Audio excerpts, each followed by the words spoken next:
Shalom Alaikum. Pada kesempatan ini, Joseph Stories akan membahas peristiwa hilangnya banyak manusia secara serempak di bumi. Ya, inilah Rapture.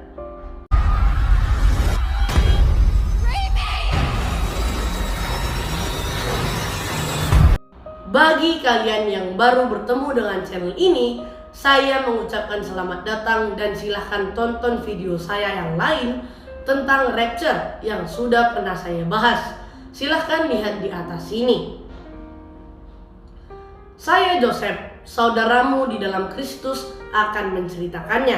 Maka, mendekatlah agar kamu mendengarnya dengan jelas. Bukalah hatimu agar kamu mengerti. Sekarang, buka Alkitabmu pada buku 1 Korintus 15 ayat 51 sampai 53. Sesungguhnya aku menyatakan kepadamu suatu rahasia. Kita tidak akan mati semuanya, tetapi kita semuanya akan diubah dalam sekejap mata pada waktu bunyi nafiri yang terakhir. Sebab nafiri akan berbunyi dan orang-orang mati akan dibangkitkan dalam keadaan yang tidak dapat binasa, dan kita semua akan diubah. Semua orang yang percaya dalam karya penebusan Yesus Kristus di atas kayu salib, dengan mati, dikuburkan, dan bangkit pada hari yang ketiga untuk menebus dosa semua manusia di dunia, akan diangkat ke surga dan diberikan tubuh yang baru yang tidak dapat binasa untuk berada di surga selama-lamanya. Kata kuncinya adalah percaya dengan sungguh-sungguh di dalam lubuk hatimu. Mumpung masih ada waktu, kalian coba tanya diri sendiri, apakah aku sudah percaya dengan sungguh-sungguh? Kalau belum dan selama ini hanya di mulut saja, segeralah memperbaharui iman percayamu. Peristiwa ini tidak dibukakan Tuhan dalam perjanjian lama, hanya kepada Paulus.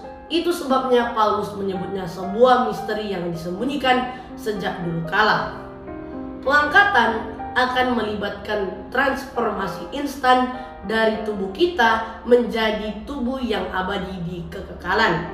Tidak menua dimakan perjalanan waktu, tidak ubanan, tidak keriput, tidak berjalan bungkuk, dan tidak mengalami penyakit katarak. Pengangkatan harus dibedakan dengan kedatangan Tuhan yang kedua kalinya. Pada hari pengangkatan, Tuhan datang di awan-awan untuk menemui kita di luar angkasa. Di angkasa. Pada kedatangan kedua, Tuhan turun ke bumi untuk berdiri di Bukit Zaitun yang mengakibatkan gempa bumi besar. Pengangkatan gereja adalah peristiwa mulia yang harus kita semua rindukan.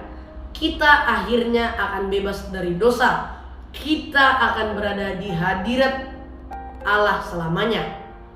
Pengangkatan harus menjadi doktrin yang menghibur dan penuh harapan. Lihat lagi film yang tadi. Menurut saya, kedua film tersebut menggambarkan peristiwa pengangkatan itu nanti. Banyak orang mendadak hilang. Yang pertama, beberapa orang di dalam pesawat akan hilang mengalami pengangkatan.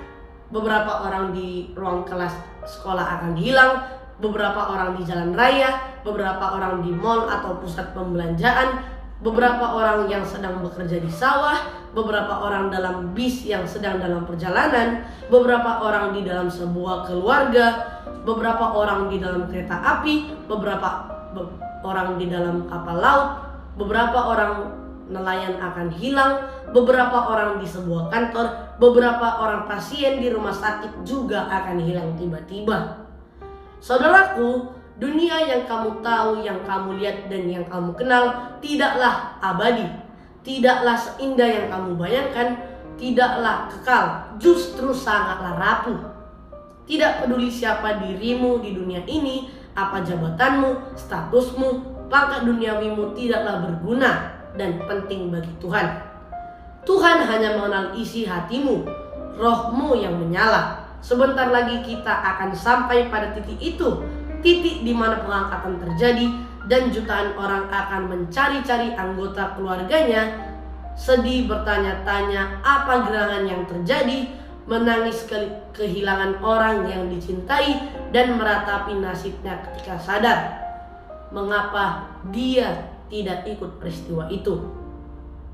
Alangkah malangnya nasib orang yang tiap hari menjelekkan doktrin Kristen dengan mengatakan bahwa Kristus bukanlah Tuhan, dengan mengatakan doktrin agamanya yang benar. Alangkah malangnya orang-orang yang sudah sukses di dunia ini dengan banting tulang siang dan malam untuk menumpuk harta, ternyata hartanya tidak berarti apa-apa. Dan yang paling malang adalah seorang hamba Tuhan atau pendeta yang sedang melayani melihat banyak jemaatnya mengalami pengangkatan, sedangkan dia sendiri tertinggal di bumi. Akhirnya pelanga-pelongo dan jadi gila. Ketahuilah, setelah peristiwa itu, bumi akan memasuki sebuah masa yang baru, yaitu masa aniaya, masa sengsara atau masa tribulasi selama 7 tahun, di mana antikristus akan memproklamirkan dirinya sebagai penguasa di Yerusalem. Ingatlah, saya sudah memberitahumu tentang peristiwa itu. Oleh sebab itu, selagi ada waktu, berlututlah dan percayalah bahwa Kristus adalah juru selamatmu yang telah menebus dosamu, di mana dia telah mati, dikuburkan dan bangkit pada hari yang ketiga, di mana darahnya yang tertumpah untuk penebusan dosamu.